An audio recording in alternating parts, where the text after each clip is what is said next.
and it reads, "Hi Dutch," getting a bit familiar now. Doing a presentation for my work, I've got a conference to go to, all this sort of thing. Doing a presentation, should I use humour in my presentation?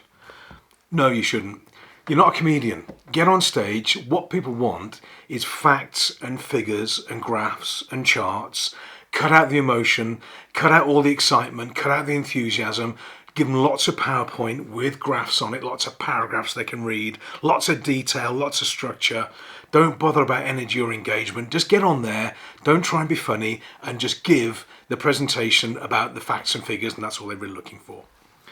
Unless, of course, you want to be in the top 10% of presenters who actually engage the audience and get people involved and excited and start to memorize what they're saying as well. So if you want to be in the top 10% of presenters and not like the ones that give you death by PowerPoint, then you've got to use some humor. There are some rules around using humor on stage. First of all, some things you really shouldn't do. And I've learned this the hard way. So, number one, don't talk about politics. You're going to get it wrong. Half the audience will hate you.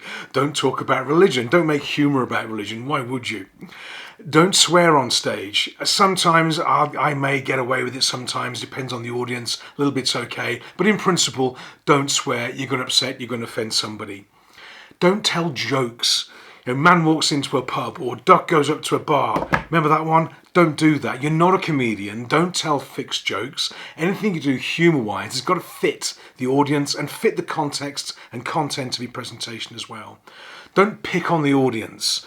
Don't make them feel uncomfortable. They'll turn on you. I know from experience. So don't pick on the audience, and don't pick on a nationality. I can pick on the English or the British because I'm British, I'm English. I can't pick on the French, tempted as it may be. I can't do that, and I wouldn't do that anyway. We live in France, for goodness sake. I don't pick on the French, the Germans, the Italians. I pick on the English, the British. I can get away with that because I'm British. So those are the things you shouldn't really do. There are some things that you should do as well. You should still tell stories. You're not a joke teller. Find a humorous situation. I was in an airport, on a plane, in a shop, in a store. What happened over dinner? This situation happened. Tell a story that has got a humorous take on it. It's got to be real, it's got to be true, and people will then engage with you. Providing the stories that you tell embellish the context and content of the training or the presentation, then you'll be absolutely fine. Do involve the audience. Allow them time to laugh. Allow them to contribute and call out sometimes. It's absolutely fine. If they engage with you and contribute, then they feel part of the presentation. You're not talking at them, you're talking with them. And they'll stay more engaged, more likely not to pick up their phones and check emails while you're talking. Rhythm is key, and I've learned this in presentations and workshops. Let's say I have a funny story. I'm not going to try and tell you one because it probably won't work. A funny story, something that happened on me on the way to the airport. I tell that at the start of the presentation.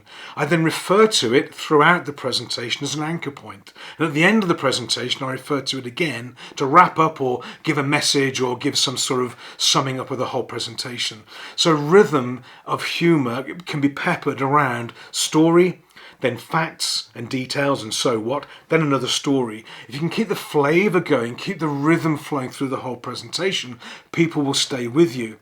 If they can follow your humour and they can join the dots of the jokes, the stories that you're telling, if they can do that with your humour, they'll do it when you're telling stories and content around your subjects. They'll make the leap with you, and they're looking forward to the next time you can make them smile. It's energy. It helps with memory, it helps with learning, it helps them with remembering you and who you are. They may not remember exactly who you are and what you said, but they will remember how you made them feel. So humour is critical to a presentation, providing you do it the right way. Practice. Don't have a sort of fixed script, but practice the content and the structure. Have your stories laid out and make sure they are genuinely humorous. Try them out on the dog and the cat and the wife and the kids and the husband. Make sure that they do actually raise a smile, and then pepper your presentation with them. Remember the rhythm. Remember no politics and religion. Have fun with it. Relax and get the audience engaged. So if you want to be in the top 10% of presenters, use humour. It's absolutely critical. To find out more how we can help you with your presentation, look at our website, click on the link below, and you'll find out some free resources or some workshops and training events we run to help you.